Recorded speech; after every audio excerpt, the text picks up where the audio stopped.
제22대 국회의원 선거 사전투표 기간이 얼마 남지 않았습니다. 사전투표는 선거 당일 주민등록지 투표소에서 투표할 수 없는 유권자가 전국 어디서나 신분증만 있으면 투표할 수 있도록 만든 유권자 편의 제도인데요. 사전투표 제도가 도입된 지 9년이 넘었지만 여전히 사전투표 방식에 대한 의문과 자신이 투표한 표가 보관 중 유출되는 게 아니냐는 의혹이 제기되고 있습니다. 이 같은 의혹들을 하나씩 팩트 체크해 보겠습니다.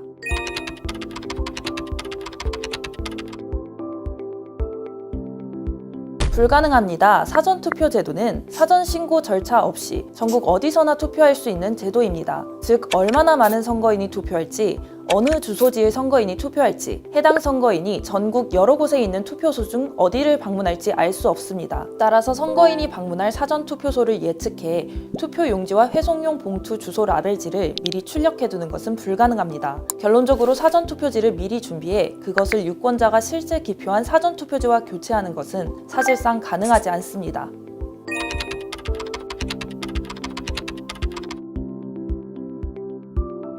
아닙니다. 이번 사전투표 용지에는 QR코드가 없습니다. 지난 대통령 선거 당시 사전투표 용지에 있는 QR코드에 개인정보가 담겨 있다는 의혹이 제기됐는데요. QR코드에는 선거명, 선거구명 등을 제외한 어떠한 개인정보도 담겨 있지 않지만 선관위는 이 같은 의혹을 원천 차단하기 위해 이번 22대 국회의원 선거부터는 공직선거법 문헌에 충실하도록 막대 모양의 1차원 바코드 형태로 변경했습니다.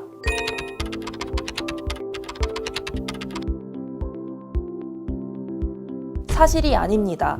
사전투표 통신망은 국가정보통신망, 일반 인터넷망과 분리된 통신망으로서 비인가 단말기가 접속할 수 없도록 철저히 보안을 유지합니다. 또 폐쇄망으로 구성돼 있어 외부 해킹을 차단하고 있습니다. 따라서 사전투표소 통신망은 안전합니다.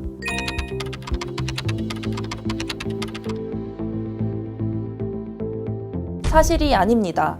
지역구 투표용지를 출력한 후 곧바로 이어서 비례대표 투표용지를 출력하는 과정에서 배출구에 손을 대는 등의 원인으로 일부 겹쳐 인쇄된 것입니다. 실제로 지난 2022년 이 같은 부주의로 겹쳐 인쇄될 가능성이 있다는 점이 인정된 대법원 선고가 나오기도 했습니다. 투표사무원의 운용 미숙에 의해 나타난 현상으로 부정선거의 증거가 될 수 없습니다.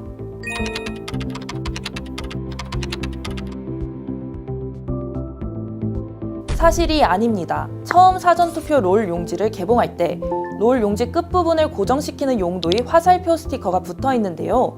이 사전투표 롤 용지를 투표용지 발급기에 장착하기 전에 처음 롤 용지를 개봉하는 경우 이 붙어있던 화살표 스티커가 투표용지 발급기를 통해 투표용지로 출력해 나온 것으로 추정됩니다. 따라서 부정선거 근거로 볼 수 없습니다.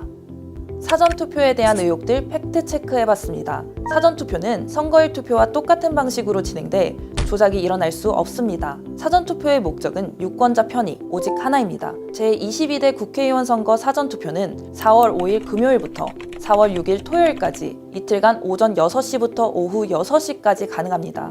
4월 10일 선거일 투표가 어려우신 분들은 이 날을 꼭 기억하셔서 여러분의 소중한 한 표를 행사하세요.